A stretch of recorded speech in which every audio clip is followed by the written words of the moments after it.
Ladies and gentlemen, the time has arrived. Yes, the update that you have all been waiting for with bated breath on the ongoing copyright dispute, fair use, YouTube strikes regarding MrPokke and I. And I am happy to say that after some legal conversations have been ongoing over the past couple of weeks, really more so the past couple of months, we've got an update that you'll all probably find pretty satisfying as a whole.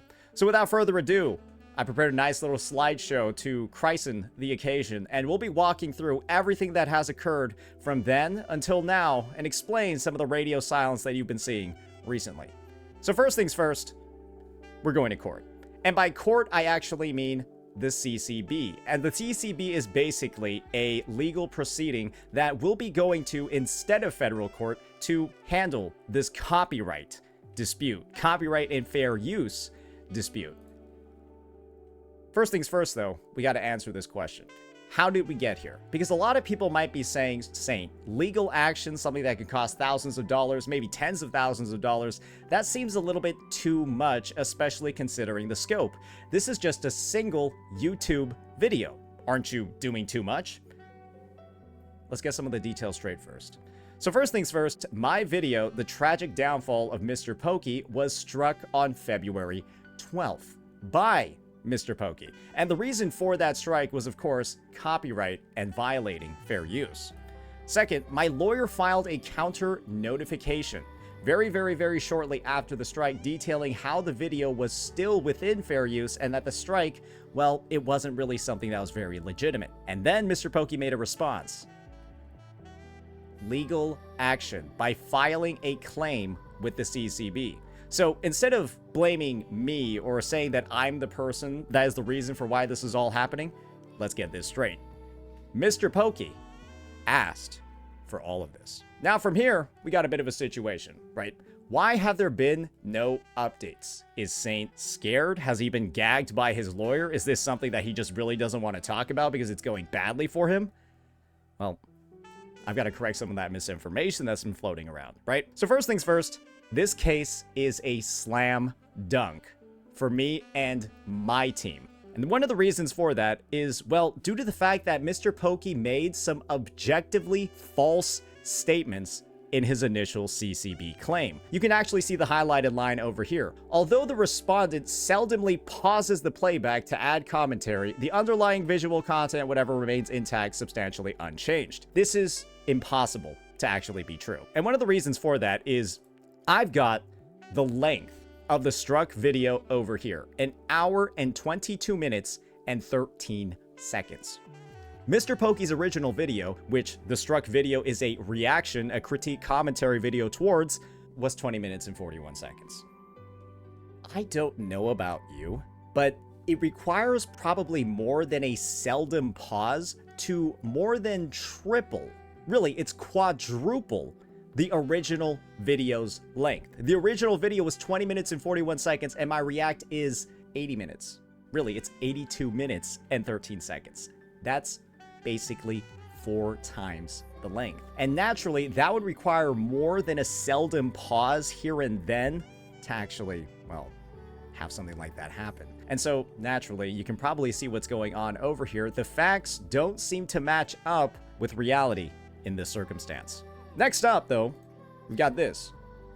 It costs money, time, and of course, the mental state of everybody involved. This is a matter that's going to take quite a while, even through the CCB, to get sorted out. You still got to get all of the documents signed. You got to get things subpoenaed, so on and so forth. This isn't really something that's like touch and go. This isn't going to be resolved in just a couple of weeks or even a couple of months, if we're going to be honest. And it could take upwards of a year. That's a lot of commitment. And so naturally, we did our due diligence and approached a different type of conversation with MrPokke over the past couple of weeks. And that is regarding, well, you probably guessed it at this point based off of what I've been saying, settlement. Me and my team, we performed our due diligence when it came to this conversation. And here are some of the details regarding what that proposed settlement offer that we had. Well, let's talk a little bit about it. First things first, it would include a walk-away agreement, where we basically both drop all of our claims against each other. There's no longer any sort of legal proceeding, so on and so forth. My video would go back up for a short duration of time, and we would end up, you know, in some ways, both sides don't end up completely happy, but that's the nature of settlement, right? You can't get everything you want, you gotta make some compromises. Next, though, we wouldn't be able to talk about the strike after a certain period of time. We wouldn't really even be able to talk about the issue at all. And this is a big sacrifice that I was making in order to get this deal going. You see, like, I'm able to make compromises occasionally, and this was one of those occasions. And the third was this: a mutual clause to not accuse the other of a crime. And this was a very, very, very big one for obviously both of us, because MrPokke was, without a doubt, on the record making multiple thumbnails that pretty much just outlined me as a, well, you can see that big one over there, a racist, blackmail. There's a lot of stuff in there. It's a bit of a loaded one. And naturally, this was something that I was fully on board with, ready to agree with. And this is the big one. It was a clause that was put in exchange for not putting in a different clause. And this clause over here is something called a non-disparagement agreement. That's something that MrPokke really wanted, though. And that's actually the reason why this settlement blew up. And so at the end of the day, we wasted our money. Yes, ladies and gentlemen, we both had lawyers when it came to this settlement agreement. And every single minute, every single hour, right, that these lawyers spent negotiating back and forth about what to put in, what to take out, what's okay, what's not, should we change the wording here, should we change the wording there, that was all billed, ladies and gentlemen. That was all billed. And the settlement offer has blown up in both of our faces. Well, not really mine, because I'm not really too miffed about the settlement not necessarily going through because of, well, a couple of things that I'll tell you later. So think about it this way. All of the time, all of the resources, all the effort that was put into that agreement, absolutely meaningless. So let's talk about why this offer blew up. First things first, let's talk about that first clause.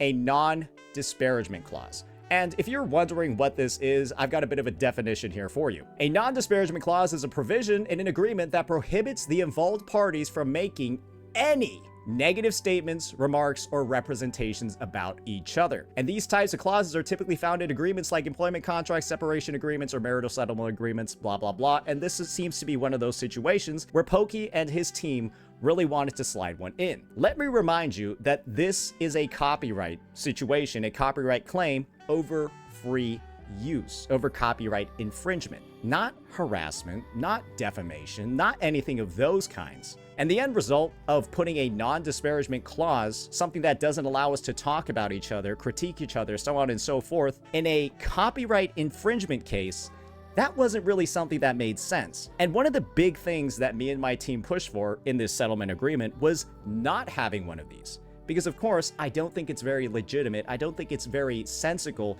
to have some sort of clause where we aren't able to talk about each other, even if, of course, there is something that should be critiqued about whatever behavior on other side is actually occurring. And this is the other thing about this non-disparagement clause. It makes the criminal accusation clause, right? That part of the agreement where we would both agree not to accuse the other party of crimes, it's pointless because you wouldn't be able to do that anyways under a non-disparagement clause. And so naturally, you can kind of see where the timeline was going over here. Pokke's team and my team had agreed to remove the non-disparagement clause from the agreement and then institute the don't accuse each other of crimes clause into the agreement instead, because what would be the point of even having that crime one when that topical area would already be covered by one of these? This was a non-negotiable for me. I will not be silenced when it comes to criticism. I will not be silenced when it comes to lawful critique over copyright infringements, or really a copyright infringement case, or really an alleged copyright infringement case. And so, of course, that leads us into the next point. I've already kind of spoiled it a bit.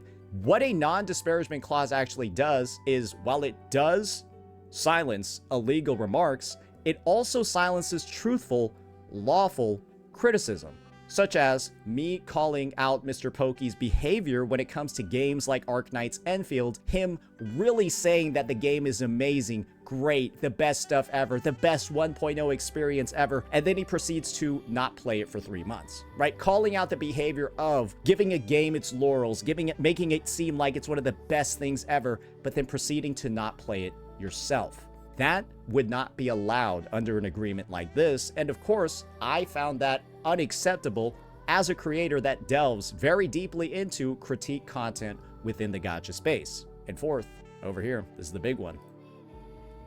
Agreeing to a settlement like this over a copyright strike, infringement, and allowing myself to be gagged and silenced, it would set a precedent that copyright strikes can be used to silence criticism across the space. Not just the gacha space, but the content creation space as a whole. So let's go ahead and get into why that is such a bad thing.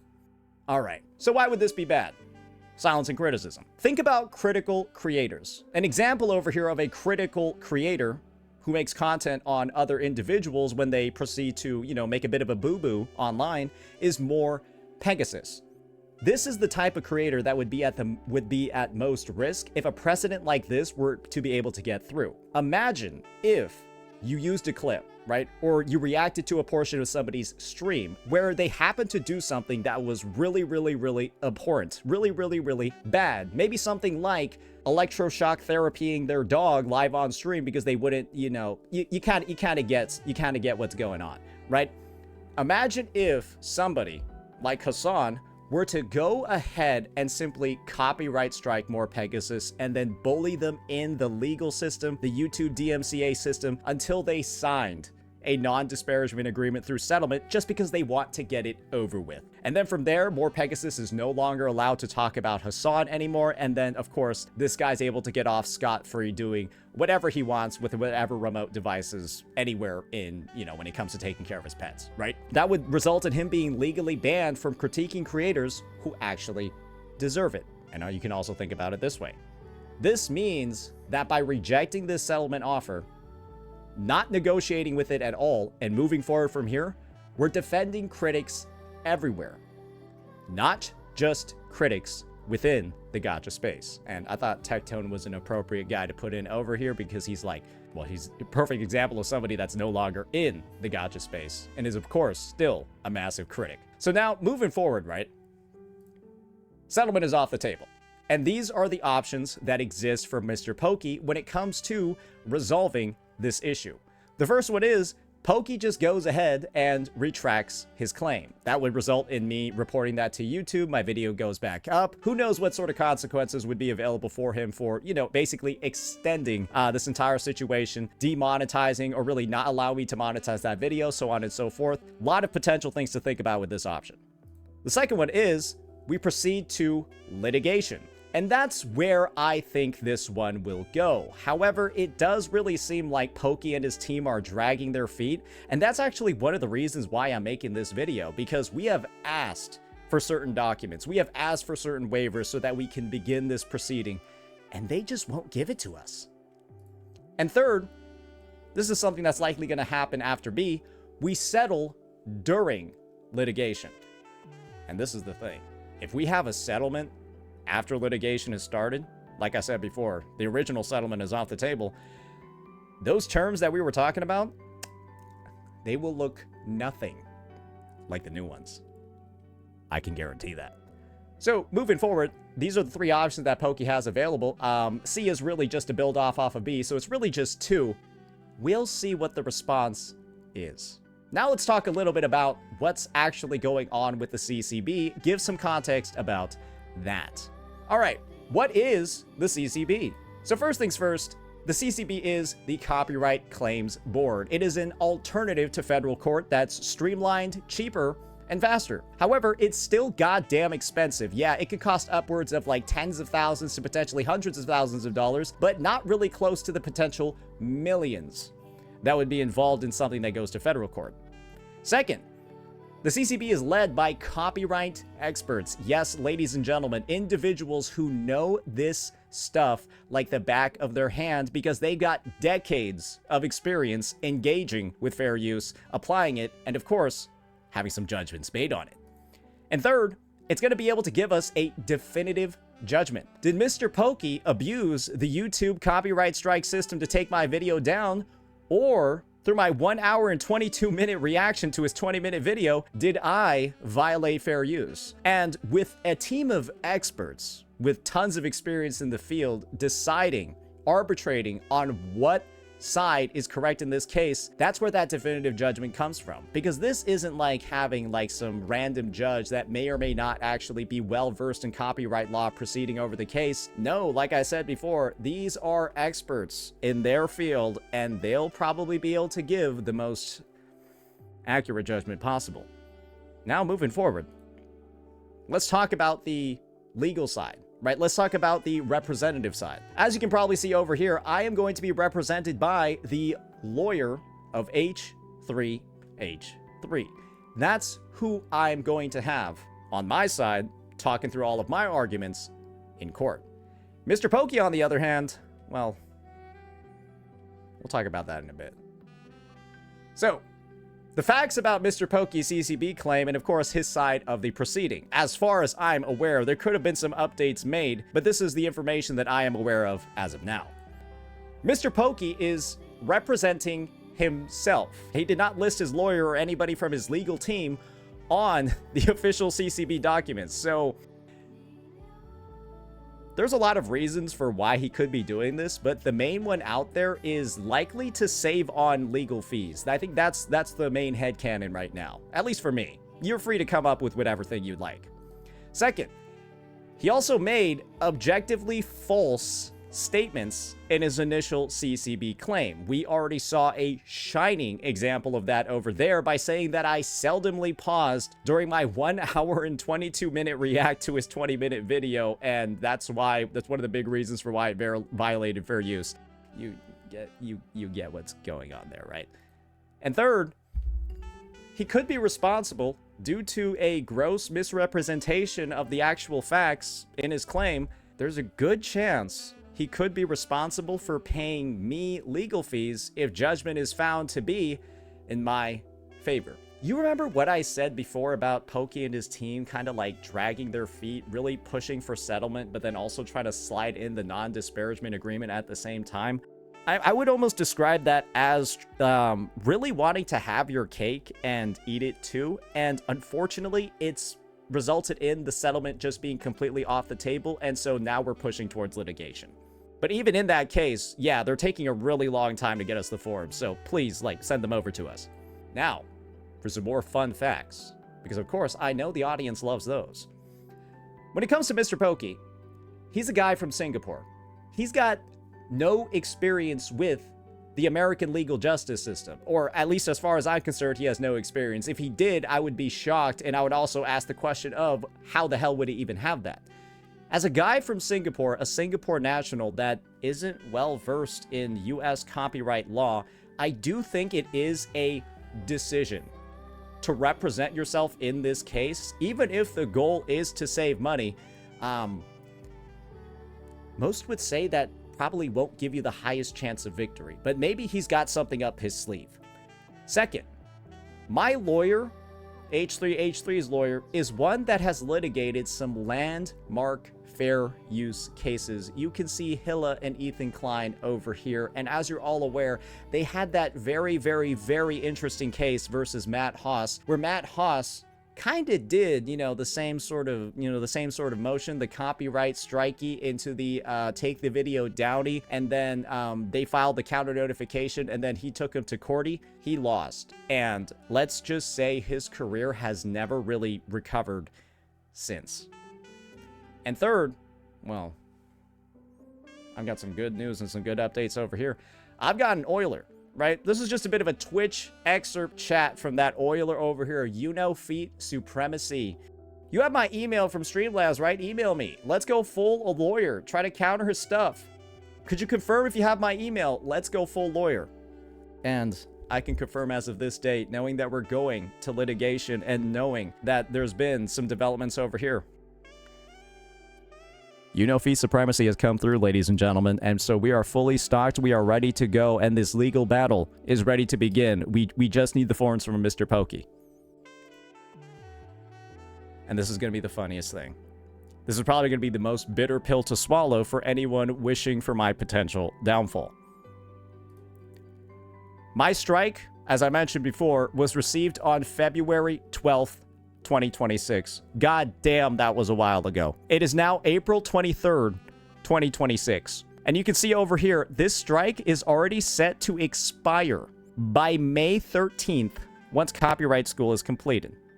This is the thing, ladies and gentlemen. Based off of what I've said before and based off the knowledge of how the CCB operates and the amount of time that it takes, my strike will resolve and fall off by the time this matter is in litigation. And so essentially, there will be no potential further harm done to my channel because the strike will already be removed. However, this matter is going to keep on going. And the penalties when it comes to what MrPokke can potentially face if judgment is found in my favor for falsely filing a copyright strike against me, well, think about it this way, ladies and gentlemen, that is still there. And remember this. MrPokke got numerous opportunities to back out of this, right? He had numerous opportunities. After striking me, he could have just retracted the strike on his own. After receiving the counter notification, he could have just chose not to respond to it. But instead, he decided to push the matter at every single opportunity. And remember, he's the individual that decided to file this strike in the first place. He asked for all of this. And so, MrPokke, because you asked for all of this, you asked for this to go this far, let me ask something from you. MrPokke, please stop stalling. We have asked you multiple times. Let's go to litigation. Can you please send us the waivers necessary so that we can sign them and have these proceedings begin? Send us that waiver that we've been asking for. Let's begin litigation. That's the ask. Because MrPokke, you and your team have been dragging your feet. And it leads me to believe that you don't actually want to go to litigation. But since your settlement offer really focused on that non-disparagement agreement, that aim to silence me, silence criticism, and of course set a precedent across the space that copyright strikes, which are based off of infringement, can suddenly be used to silence critique, that's something that we will not accept. That's something that cannot happen. And that's the big reason for why I am making this video, because we've had many opportunities, right? Many discussions about not having it get to this point. But like I said before, you're the individual who's decided to push this by striking me in the first place, by responding to the counter notification with a CCB claim. And then after the claim was filed, you insist on weaponizing that CCB claim to try to push for a gag non-disparagement agreement in settlement so that you can stop being critiqued for your gotcha game takes. That's not going to happen. Because this case over here, this discussion, it's a true danger to not just the gotcha space, but the content space as a whole. And I'm going to stand my ground, obviously, with the support of a very, very, very helpful oiler. I'm going to stand my ground, and we're going to take this all the way. So please, stop stalling and send the waiver.